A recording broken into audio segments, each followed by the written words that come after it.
orang-orang yang percaya ambil bagian dalam kesatuan sempurna Allah Bapa dan Yesus sendiri, maka disitulah karunia Roh Kudus yang menyatukan kita satu sama lain.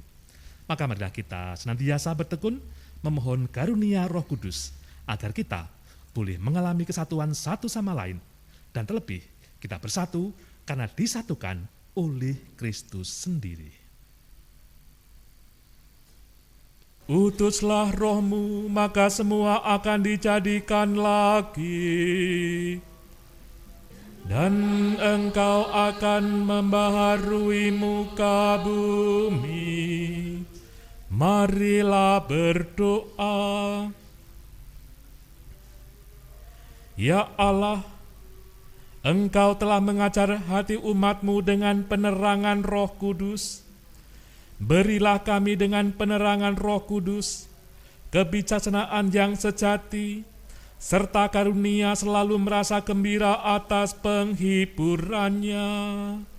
Oleh Kristus Tuhan kami. Amin. Dalam nama Bapa dan Putera dan Roh Kudus. Amin.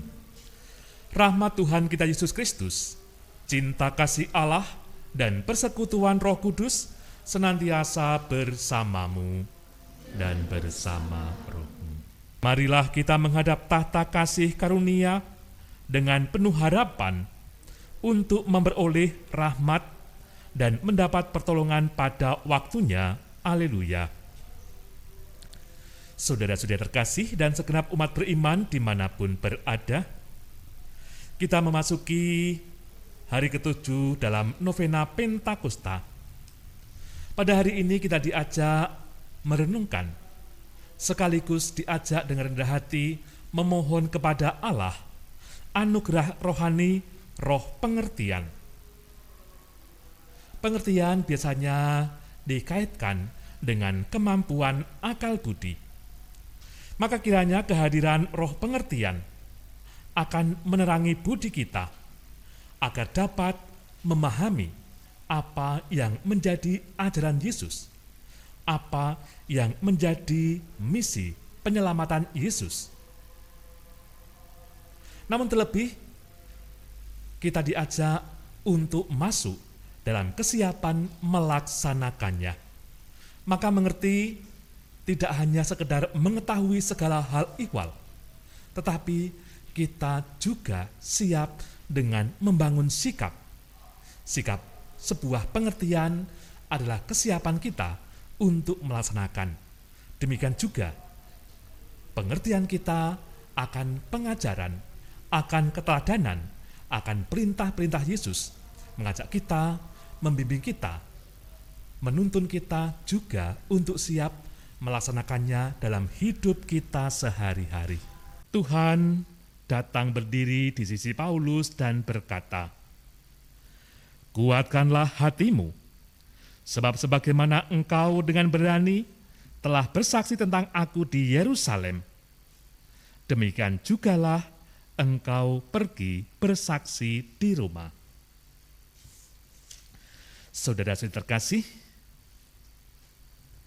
kalau kita perhatikan bagaimana peristiwa-peristiwa yang terjadi di sekitar Paulus, atau pengalaman yang dialami oleh Paulus, Paulus mewartakan Yesus yang tersalib, yang telah bangkit dari antara orang mati. Namun sebagaimana Paulus dipilih karena keberaniannya, demikian juga Paulus juga mengalami perlakuan karena keberanian itu. Dalam kisah tadi ada hal-hal yang menarik. Ketika peristiwa Paulus ditangkap, dihadapkan pada sebuah pengadilan, Paulus dengan berani berkata jujur, "Aku adalah orang Farisi, keturunan orang Farisi." Tetapi ditangkap karena mewartakan Yesus yang tersalib. Keberanian dan kejujuran Paulus membuat ia bersaksi kepada orang-orang yang menangkapnya. Notabene, orang-orang itu adalah banyak orang Farisi, orang Yahudi. Maka terjadilah pertentangan, karena di satu sisi mereka merasa orang Farisi adalah bagian dari bangsa dan keluarga mereka. Tetapi di sisi lain, mereka ada yang menolak karena mewartakan Yesus yang tersalib dan telah bangkit. Maka terjadi perpecahan di antara orang-orang yang mendengarkan kesaksian Paulus. Demikian juga ketika orang yang bertengkar itu ada yang berkata, mungkin orang ini mendapat roh sehingga berkata demikian. Terjadi lagi pertentangan di antara orang-orang di sekitar Paulus. Kalau kemudian kita bertanya, mengapa terjadi demikian? Maka disinilah kita diajak untuk menyadari, memahami, dan menghayati tema novena pada hari ini, yakni rahmat rohani, roh pengertian. Paulus berani bersaksi karena ia bukan hanya meyakini dalam hati, tetapi secara akal budi juga mengerti apa yang harus ia kerjakan. Itulah yang membuat Paulus jujur dalam keyakinan dan dalam pewartaan. Ia mengerti, ia memahami. Sebaliknya, orang-orang di sekitar Paulus yang terjatuh, yang terjebak pada pertentangan, karena mereka tidak mengerti secara utuh.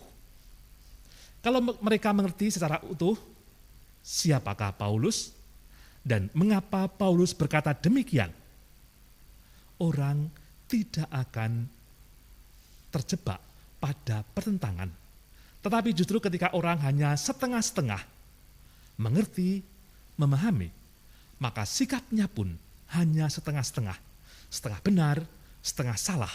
Dan itulah yang kemudian membuat orang satu sama lain tidak sejalan. Itulah juga yang menjadi dasar pertengkaran satu sama lain. Maka kiranya kalau kita bawa dalam doa Yesus bagi para pengikutnya, disinilah Yesus menanamkan pengertian, pemahaman, prinsip dasar yang Yesus hayati bagi para murid. Yesus mengerti, mengenal, memahami siapakah Allah Bapa. Maka itulah yang kemudian membuat Yesus melaksanakan secara utuh karya perutusan untuk karya penebusan bagi dunia. Bapa juga memahami siapakah Yesus. Maka demi kesatuan itulah, pemahaman itulah yang menyatukan secara sempurna antara Allah Bapa dan Yesus. Dan itulah yang mau ditanamkan kepada para pengikutnya, para rasul, dan juga orang-orang yang percaya pada pemberitaan para rasul. Disinilah kita juga masuk dalam hitungan orang-orang yang didoakan oleh Yesus. Mereka yang percaya akan pemberitaan para rasul, kita semua. Maka di sini kita juga diundang untuk ambil bagian dalam kesatuan utuh antara Yesus dan Bapa. Yesus mengundang agar orang-orang yang percaya bersatu.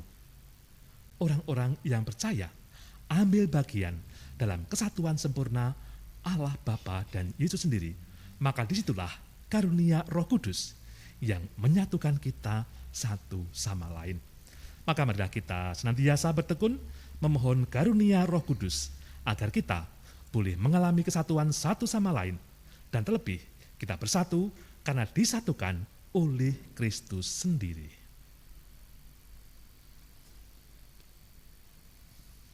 Tuhan bersabda, "Sungguh benar sabdaku ini berguna bagimu, bahwa aku pergi.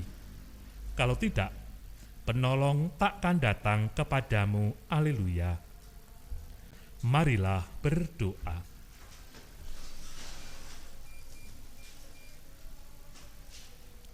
Allah Bapa, sumber kehidupan kami telah merayakan misteri kudus ini.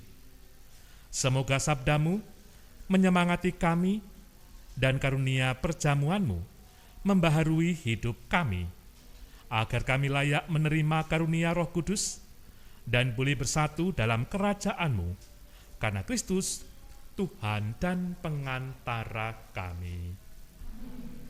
Tuhan bersamamu dan bersama rohmu. Saudara-saudari sekalian, senantiasa dibimbing, dilindungi, dan diberkati oleh Allah yang Maha Kuasa, Bapa dan Putera dan Roh Kudus. Amin. Perayaan Ekaristi sudah selesai. Haleluya. Haleluya.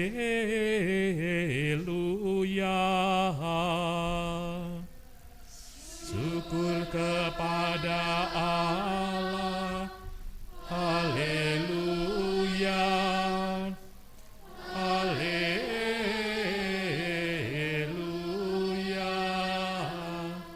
Malah pergi, kita semua diutus.